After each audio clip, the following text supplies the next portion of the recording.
Welcome to another episode of Tech Talk brought to you by Konecranes. Our company operates in over 50 countries around the world and has nearly 17,000 employees that are committed to providing you with lifting equipment and services. Our goal with this podcast is to provide our technicians with a platform to share their experiences and insights into how our products are used, while also discussing what makes being a tech cool and exciting at Konecranes. I'm your host, Isaiah, and I'm here with my partner, Tanya. How are you doing today? Very good, thank you. Yeah. I'm very excited to be here today in Springfield, Ohio, and to speak to our guest, David Dolph, who is a technical trainer here. Yep. So thank you very much for taking the time to speak to Absolutely. us today. Thanks for having me. David, I was wondering if we could start perhaps by you giving us a little bit of background. I think you have been in the company now over nearly 20 years, Almost right? 20 years, yeah, just over 19 actually. I started in January of 2006 as a technician. Did that for a few years. I moved around a little bit. I went down to our office in Louisville, Kentucky to be their supervisor, was down here for a few years, and then had the opportunity to transfer up here to Springfield when there was a branch, and I was their supervisor and service manager. Did that for quite a few years, and then in 2015, our 1KS team, I had the opportunity to become part of that team, and I traveled the U.S. Helping train the branches on our operating system, Siebel. And then back in 2018, I was asked if I'd like to become part of our internal technical training team, and absolutely jumped at the opportunity for that. And I've been on this team now for, since 2018. Now, prior to that, my real experience that I got with cranes was at a steel mill down in Middletown, Ohio. Back then, it used to be called AK Steel. So my background with cranes is old school DC, DC electric. Okay. So I've been in the crane industry essentially since 2000. So Wow. You're looking at almost 25 years. Wow. 25 years. I'm sure we have had a lot of things change as far as technology, the equipment being used. We'll jump into that. Sure. We'll jump into that, but I would love to learn more about our programs that we have here at Konecranes. What type of training programs do we have, and is there a specific program that you specialize in? So first, for every employee, not just our technicians, they all come through new hire orientation, and that's essentially 8 days for our technicians of safety, OSHA 10, learning lockout, tagout, tryout, fall protection, man lifts, forklifts, and so on. And then after that, they go back to their branches, and it starts off with a little bit of OJT, being out there with other technicians, learning what we do, learning our customers, how to interact with the customers. And then in approximately 3 to 6 months or so, they'll come back to here for basic motor controls class. And then in another 3 to 6 months, give or take, they'll take a basic crane repair class. And then after that, generally annually, we like to give everybody approximately 40 hours of training each year. They could come back for crane electrics, crane mechanical. Then there's crane inspection methods, which is a inspection class, essentially getting down to the component level, of the items on the crane. And then we have inspector certification. We have NDT, which is non-destructive testing. VFD technologies, process inverters, control devices, and smart-ton training. Right. Now myself, the classes I teach our new hire classes. I teach our mechanical, our inspector certification, and crane inspection methods. And right now, I'm the only DC electric trainer we have. Okay. When it comes to AC electric, I leave that to the other guys, but I'm the DC guy. Nice. Okay. Nice. How is it with the technicians? Do we sort of assess them before they come in to make sure that they receive the right training, or does everybody go through the same training courses? It's situational based. You might have some technicians that come in and they're electrically strong. We'll give them a test, and then maybe they can test out of the basic motor controls class. Because if you got somebody who is, strong electrically, that might be a bit of a boring week for them. Mm-hmm. Because we don't want to, bore them, but yet we have somebody who jumps straight to crane electric class. they don't know what they're doing. Yeah. So maybe they did need basic motor controls class. So we leave it up to our field operations managers also. If they say, hey, this particular technician, he doesn't need basic motor controls class, we'll give them a test and see what their knowledge is. Nice. So for someone on the outside, we're just regular people, what does training look like? Is it hands-on right away, or do you have virtual programs that we're looking at through a computer? What's it look like? It's all the above, actually. Okay. So our new hire class with the safety, it's all a mixture between PowerPoint and hands-on. We do have a lot of e-learnings, that our employees and technicians can watch and learn about our products and everything. And then as far as our classes itself, it's a mixture of PowerPoints and hands-on training, because you don't want a class that's strictly nothing but PowerPoint. Right. That's pretty brutal. Yeah. But we do want to implement a lot of hands-on, because personally, that's the way I learn by doing. Mm-hmm. Yeah. Absolutely. Yeah. It's about, really getting into the field. That's the best experience that you can get. And then they take what they learn here, go out there in the field, and apply that, to their everyday work. Yeah. And plus another thing out in the field, it helps when they're, with a higher level technician, and they can really learn by doing out there. Mm-hmm. If I'm not mistaken, that's called our buddy program as well. Buddy program, now with the tech dev program, where they follow their what jobs they're able to do, they have a coach. Okay. Okay. Nice. All right. Nice. Very good. Yeah. Right. Isaiah, you touched on this previously, just about the technology and keeping up with it. How do we make sure that our training courses really stay up to date on the latest technologies and industry standards? Depends on the course itself. A lot of it comes from our global team, from over in Finland and the other countries over there in Europe. When it comes to, OSHA and the codes and everything, it's up to us. We have to constantly, monitor, what has changed within like codes like ASME. They update their codes and regs, quite often. So we reach out and we purchase new ASME books. That way we can keep ourselves, up to date. Mm-hmm. Okay. Yeah. That's very important. You touched it right on the head.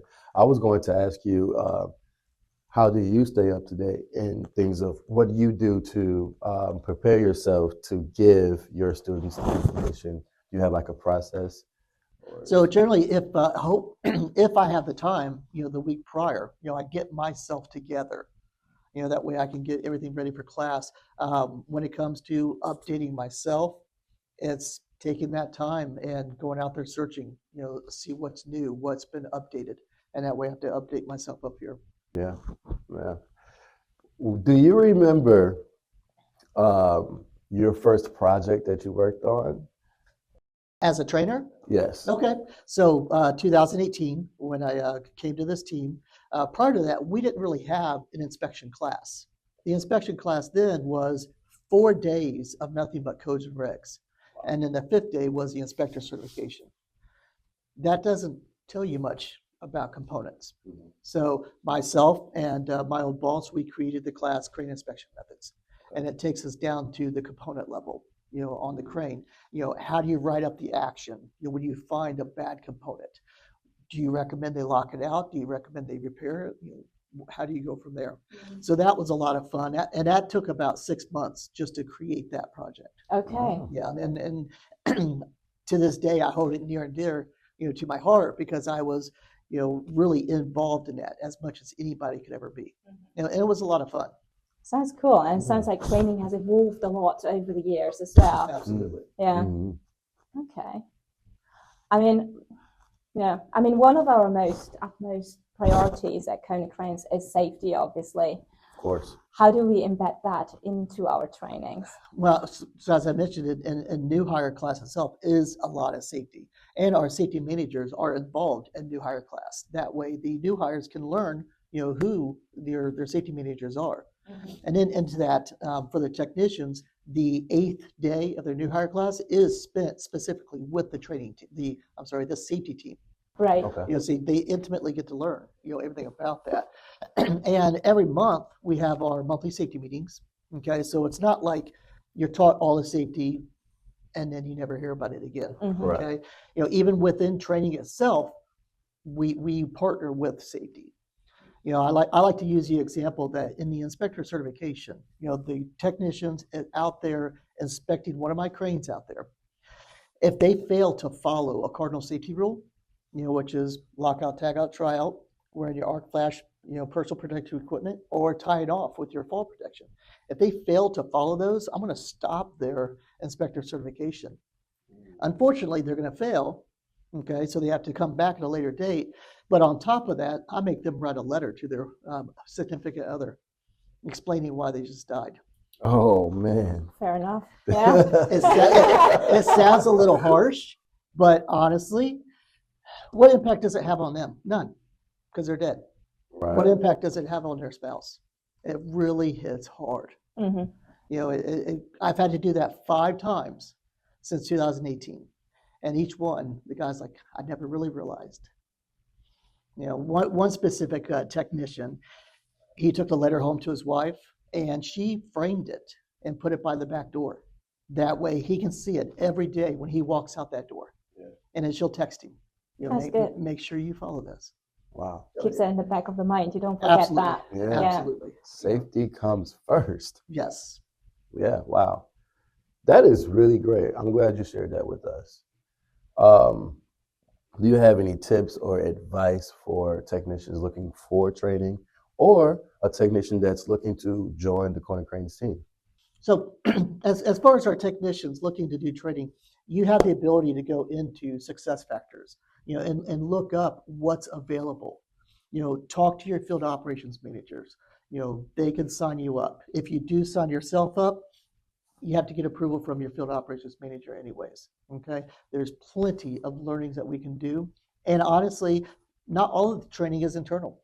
Our technicians can go out and do external training, local tech schools, local certifications, whatever.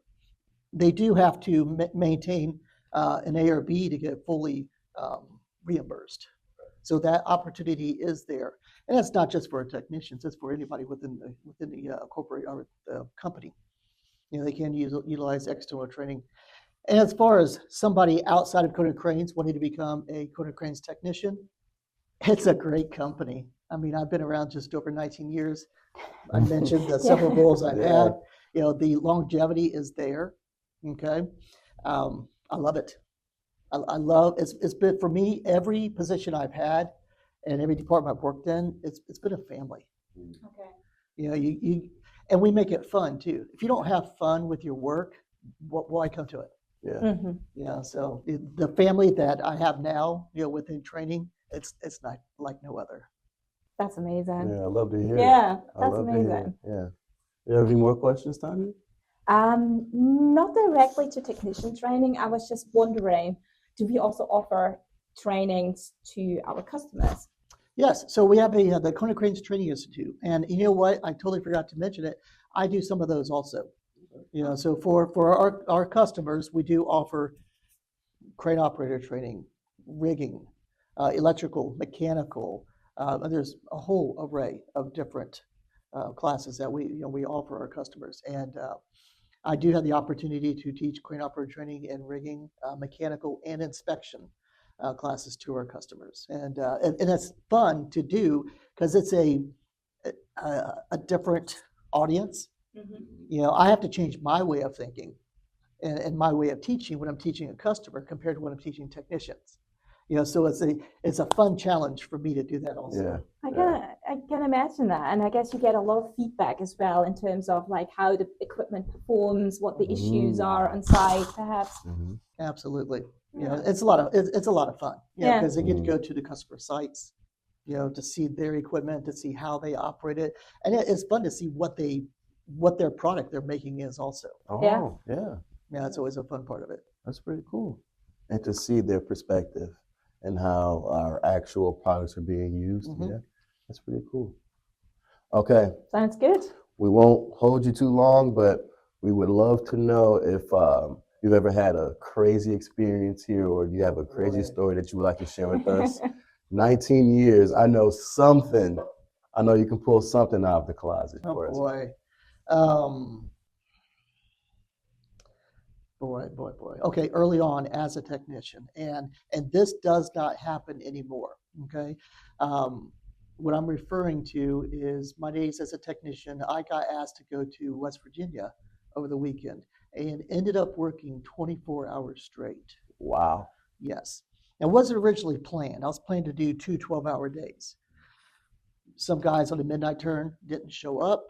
I don't know if they were sick or what happened, but some of us were asked if we would stay overnight to continue working. So I did 24 hours. I look back on it now, absolutely unsafe. And then on top of it, I drove an hour to go to the hotel. Oh, wow. You know, so back then we didn't have anything as such called a fatigue policy. We have that now. And it doesn't matter what role you have.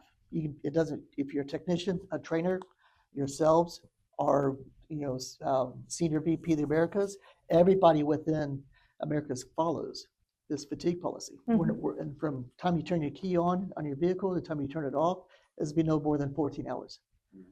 So I kind of wish we had that back then, because I look back on it now, I am very lucky to be here, because that could have been a bad situation. Yeah. You know? Yeah. We're glad you're here.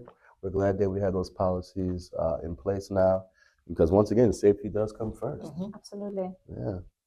One last question. Yep. One last question. Have you ever had an experience where you were teaching a student and, that student calls you or sends an email the week later and says, man, what you said actually just happened to me, and I'm so glad I took this program? We're in here in mechanical class, and we're talking about the SHR in-truck, which is an in-truck on a process crane for Konecranes. And we get to the point where we're talking about replacing the wheel. And one of the guys just put his hand up and says, you know what, this couldn't be any more perfect, because this coming weekend, we're working on a crane just like this. We're tasked to replace these wheels. So this is the perfect training to segue us into this weekend. And he did message me afterwards, and he did say that the training was absolutely beneficial. Wow. Yeah, That's really cool. Very good. It warms my heart to hear things like that. That's really cool. Man, well, I would say it's a wrap, Tanya. Absolutely. It was a very interesting interview. Thank you so much for taking the time to speak to us today. Thanks for having me. All right. That's a wrap. Thank you all for watching. Be sure to subscribe to our channel on YouTube and also subscribe on Spotify. We will be back with more. Until next time. Bye. Bye.